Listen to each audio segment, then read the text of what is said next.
Ndio ninaenda kuwachukua saa hii. Si ndio tukae, ndio wale wawili pale.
Hello.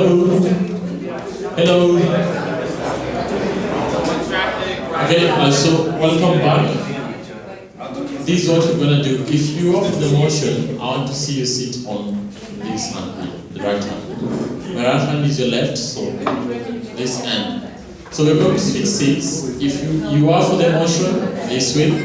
If you are against the motion, then this is your column. Okay, I'm going to run you through that real quick.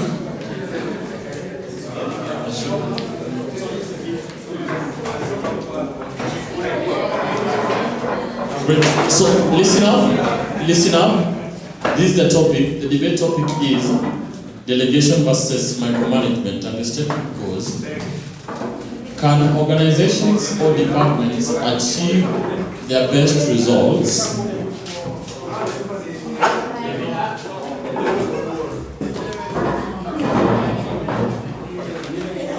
Okay, so can organizations or departments achieve the best results when leaders release authority through delegation or when leaders maintain close control through micromanagement? So the conversation here is delegation versus micromanagement. This team is winning by making noise. So if you're for delegation, I want you this side. If you're for micromanagement, I want you this side. Okay? Yeah, everyone has to move so that when you want to throw punches, they don't go across this line. They stay within the team. This is delegation. Okay, delegation moves here, micromanagement stays here. Micromanagement, I want to see this end, delegation this end. If you are for delegation, then you sit this column. If you are for micromanagement, you move this side. Okay, so your best men and women should be on the front seats. I mean those who are debating.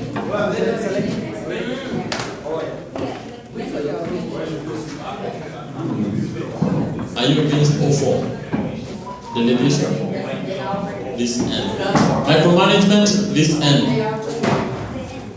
And then I need my judges, my 3 judges here.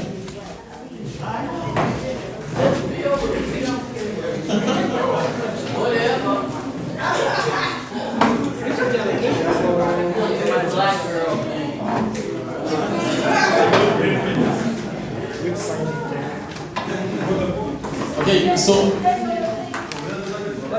here are our rules of the day. I'm waiting on us to settle down.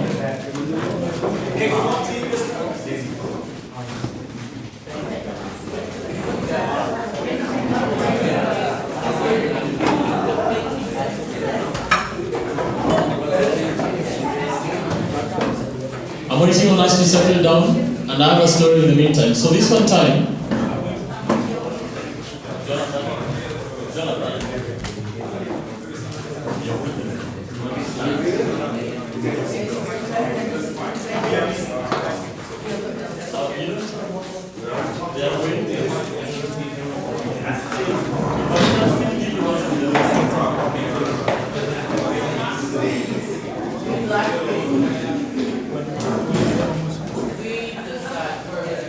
okay, so as they try to consolidate the points, they're saying that there are 4, and this team is 5.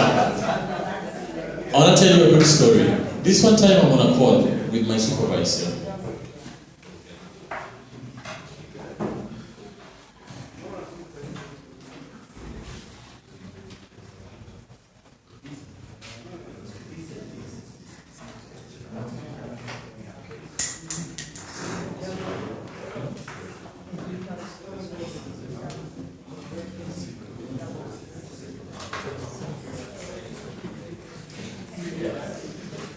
Okay, so this one time I'm on a project. I work with an offshore company called Griffin Global Technologies based out of Atlanta. And the client project was Chick-fil-A. So they happen to be like a food chain in the States. And Dan Hoover, who is my supervisor, comes on board. And then was like, Precious, what are you doing? Did you watch the Bulls play last weekend? And then I'm there, I'm looking at him, I'm like, who are the Bulls? Chicago Bulls? Who exactly? I don't know, I have no idea. But I get him there, and I realized when the Americans say football, they mean football. In Kenya, when we say football, we mean soccer. So then I'm lost in between, and then I'm asking him, Dan, do you ever watch Manchester play? Like, what is Manchester? And then I laugh. So I remember that in the morning when you were asking what is the difference in culture between the States and Kenyans. And in my 3 years of experience working with them, my very first year was very hectic because I was trying to learn the cultural differences and bridge it. So every time you get into a meeting, and then it's like, I don't like your report. Go back and do it. I was like, why are you attacking? For him, it's like, I'm saving on time, I want that thing done, and I want it done right. So before I caught up on what was happening, I had to like go through a rigorous training of cultural differences and what it actually means to work cross-border. Sometimes it's as simple as saying organizing instead of organizing. You pronounce them the same, but one has a Z, and in America, it has an S. So I'm writing a report, I'm using British English because that's our curriculum. On the other end, they're reading a report and they're wondering, is it spelling you don't know or you don't understand what you write? So sometimes we are at loggerheads, sometimes they say something like, pardon me, and they ask, what do you mean, pardon me? Because I don't understand what you say. What you mean is, would you say that again? And things as simple as that. It took me almost 2 years to get to learn them. So I also come and talk to my peers, and when we are having a conversation, I say something and then they're like, an example, I say, hey, you're going to knock this out of the park, and then they're like, are you going to knock me out of the park, or what exactly are you saying? And it simply means you got this, right? It's because the difference in language and even the expression in itself, it's very different, right? And sometimes our accent is very heavy. So that when we speak and you're picking a call, you're like, hey, I thank you for calling this company, this is whoever speaking. And then you go ahead to, how can I help you today? And then you hear somebody says some 90 words in a minute, and you're like, what's going on? Before you catch up, you're like, okay, I'm just going to call my supervisor, just give me a moment to get this going. So it was a fun thing for me to do for those very first years, but right now, being where I am, I'm thankful that I have people who are patient enough to give me the opportunity to learn. And we were reminded today, you see that song that says, Amazing Grace, how sweet the sound that saved a wretch like me, who was once lost but now is found. It's the same way that You see, at that course, when they cast to die and they picked him up and crucified him, and that amazing grace, how sweet the sound that saved a wretch like me, who was once lost and now is found. And you ask yourself, if it all works, then none of us would actually make it to the other end, because in the dispensation of the law, everybody else is lost, because you break one and you break it all. But in the dispensation of grace, it's in spite of you, despite of whatever you've done, it's already complete and done. Amen. So as you brood over that, let's come back to this team. Are we ready? Oh, yeah. Are you prepped for me? Great. So this is what we're going to do. I simply have 4 rules, and these rules are borrowed from the Rotary 4-way text. It says this: of the things you will say, do, or express to each other. Number 1, is it the truth? Ask yourself that. Number 2, is it fair to all concerned? And number 3, does it build or encourage goodwill and better friendships? And lastly, does it reflect the leader you envision yourself as? Okay, Jonathan? Okay, so it's rubbing off on me what I was saying. So good. We're going to try this again. We're going to ask ourselves these 4 questions as the rules for our debate, okay? Number 1, whatever you say, do, or express, is it the truth? Ask yourself that. That's the first premise. Premise number 2, is it fair to all concerned? Okay, premise number 3, does it build or encourage goodwill and better friendships? So after this, will you be able to face each other in our conversation again? Or are you going to say things you can't take back? And then lastly, does it reflect the leader you envision yourself to be? Okay? The rules are as simple as that. I won't tell you, you cannot throw your legs now. You throw it all you want, but let it not cross this line.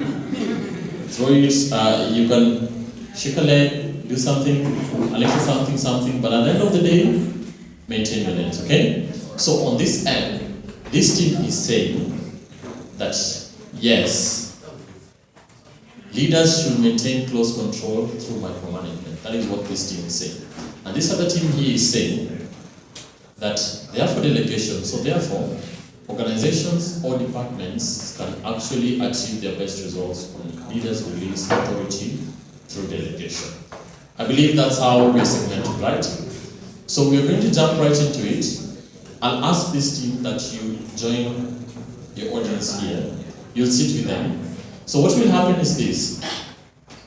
There's a single seat here, I call it the hot seat. So you come and sit here so that if you want to lie to us, you lie to us looking at us straight. Okay? Look us straight in the eye and tell us that lie or that truth. Okay? But as you do that, ask yourself, is it the truth? Is it fair? Is it fair to all concerned? Will it build or enforce better friendships, and does it promote goodwill? And lastly, is it the leader you envision yourself to be in the future? Okay? Great.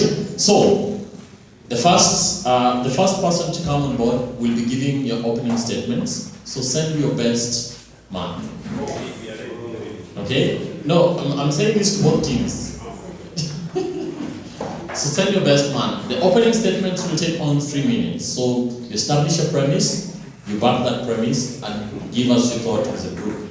Then any other input after that is 4 minutes each. So 4 contributions, 4 minutes each. Okay. No, the first one gives the opening statement, so it's 4 after. Then come at the rebuttal end. So great. So we are doing great. So the 4 people that come after are the ones to give their points for either supporting or opposing what we say. So they each have 4 minutes, after which we have rebuttals. Rebuttal is simply, they'll throw a question and you get 4 minutes to answer. You throw a question to them, and then they also get another 4 minutes to answer. After which, there will be an open forum for the audience to ask questions and give points, for or against. So if you want to rebut as an audience, then prepare your rebuttals. The same way, if you are preparing to rebut, do the same, okay? Then once we're done, we are going to get into a conclusive stage where our judges here will provide us with the results for the same. The room is almost getting hot. I don't know what's going on.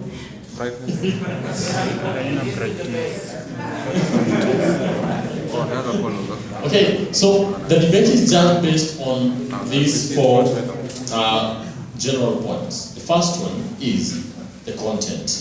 So, do you have a grasp of the concept you're going to bring us here? Is it well researched? And do you have data to back it? Number 2, confidence. How do you present yourself here on stage? Are you able to project your voice? Are you able to use kinesics? Are you able to own what you say? Or are you going to lie at us when looking down? Or are you going to, sometimes you have to be a politician. You have to lie to us when looking at us straight in the eye, okay? That's the only way you've got to convince them. Your judges are here. So, you better bring your A game here. Great, number 3, relevance. Whatever you're going to present here as an argument, is it tied to the theme of this particular conference? And does it relate to the issue? And the rebuttals that you're going to present, are they relevant and respectful to one another? And lastly, general argument. How convincing is the argument that you bring on board? Are you able to rattle your enemy? Are you able to rile them up? Okay? So you're gonna have to present, and then who will be our timer for today? Let me see your timer. Do you have our timer on? Okay, great. So our clock will start in a minute. So I'm going to give you a minute to consult within your groups. Even the audience, find your best man who can debunk, deconstruct, and do whatever to the other team. As long as you win. Whatever it takes to win, but let it be within the bounds of what we've agreed, okay? So, come on. Let me bring my hot seat.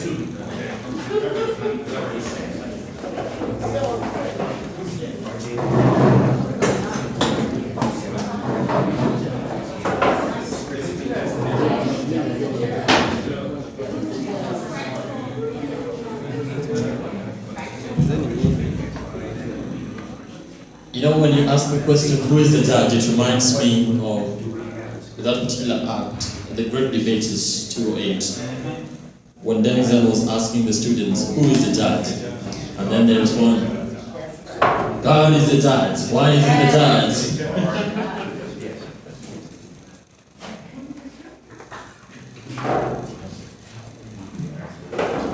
Okay, so when you come to the hot seats, you're allowed to stand tall. Pun intended. Literally. So come here and stand tall, okay? Stand tall and then stand out. Oh, they're close to the judges. You guys are bribing the judges already.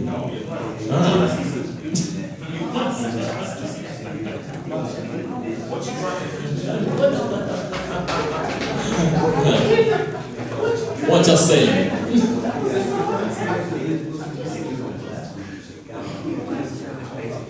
Okay. What about the judges of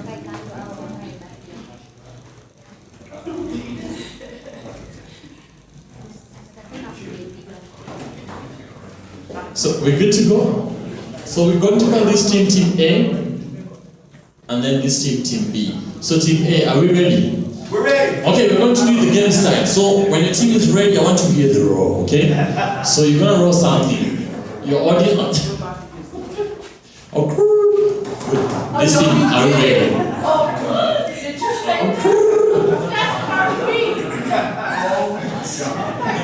Okay, and then we're going to try this. Team B. Can I hear something from Team B?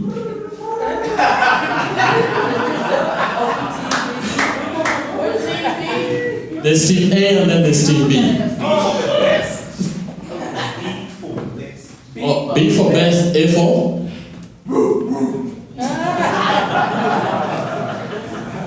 So judges, are we ready? Judges, are we ready? Our timer, are you ready? Okay, our streaming. Yeah. Okay, all systems are go. So then, let me see who is going to do the opening statement for Team A. Join me here. Great.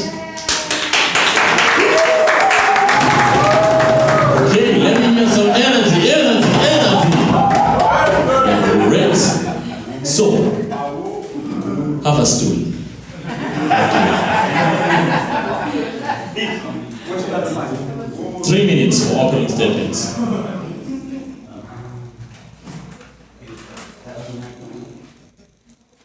Good afternoon, everyone. I want us to picture a processing plant with a high-stakes engineering department or high-stakes engineering processing facility, which is operating normally, and it's operating year in, year out, and suddenly a problem comes in.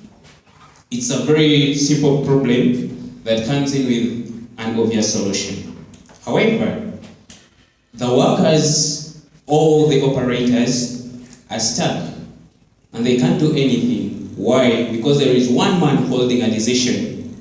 He's caught up either in a meeting, he's caught up in a journey, he's caught up maybe in vacation somewhere, and they can't go ahead to solve this problem. Why? Because they're waiting for green light from this person to give them a go ahead to solve this problem. Guess what? Everything is on hold. Processing stopped. Business stopped. There comes in the loss.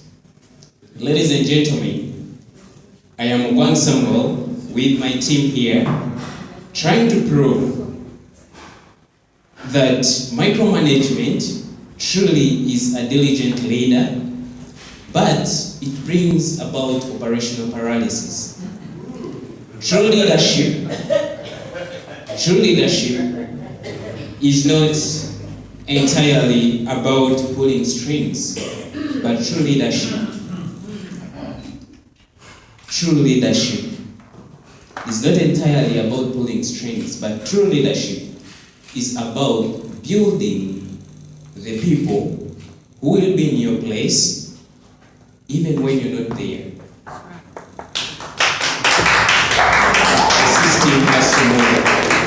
So once more, ladies and gentlemen, let's take keen attention, and let's not forget that for you to enforce micromanagement, you should be delegated to do so.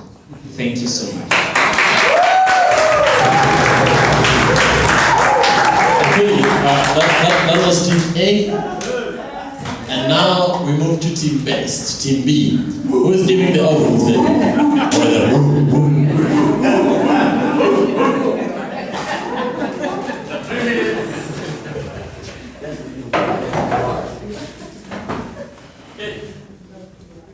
Good afternoon, guys. So we are here to, it's the case for micromanagement. That's the argument we're making. Okay, so before a surgeon makes the first incision, they do not say, I trust my team, begin. They call a timeout, every instrument counted, every allergy confirmed, every role verified. Not because they doubt the people around them, because someone is open on that table. Trust is not enough. Precision is, presence is, attention is. And attention, ladies and gentlemen, is exactly what we are here to defend. Even though the research literature on leadership and autonomy consistently favors higher autonomy for motivated, competent workers, studies on delegation and organizational performance generally show positive correlations, as they will argue. Our micromanagement side does not have a comparable body of evidence. It has case studies and edge case arguments. Our response to these contests is to contest its scope. Most of it was conducted in stable, high-trust, knowledge worker environments. It tells us little about crisis contexts, early-stage teams, low-competence situations, or high-stakes, error-intolerant work. Our argument is that the research answers a different question than the one that actually matters in contested conditions. Thank you.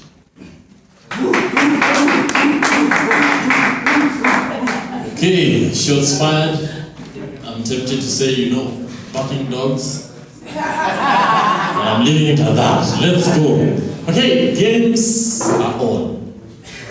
The first shot has been fired. Who is ready to respond? Team A. Let me see you here. Team A, the first respondent. The moment they pick the mic from you, their 4 minutes start, okay? Good.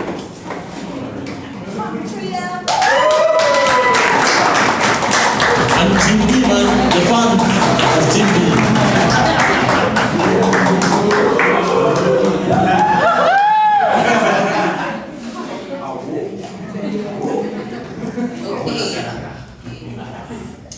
My first argument, delegation allows the managers and the leaders to focus on high-level strategy activities like planning, innovating, rather than getting lost in each and every minute thing.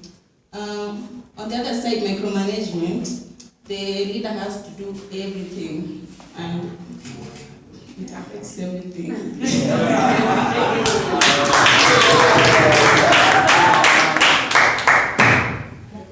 You have 4 minutes. Oh. Okay. My next point, delegation gives employees a sense of ownership, a sense of psychological ownership. And when the employees have the sense of ownership, they are motivated. But micromanagement makes the employees to feel like order takers, and they feel like they're belittled, if I can say so.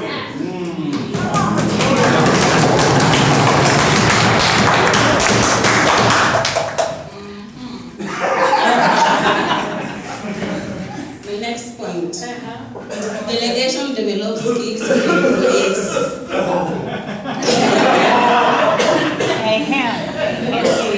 Delegation develops skills of employees. How? Through delegation, the employees are able to solve problems independently.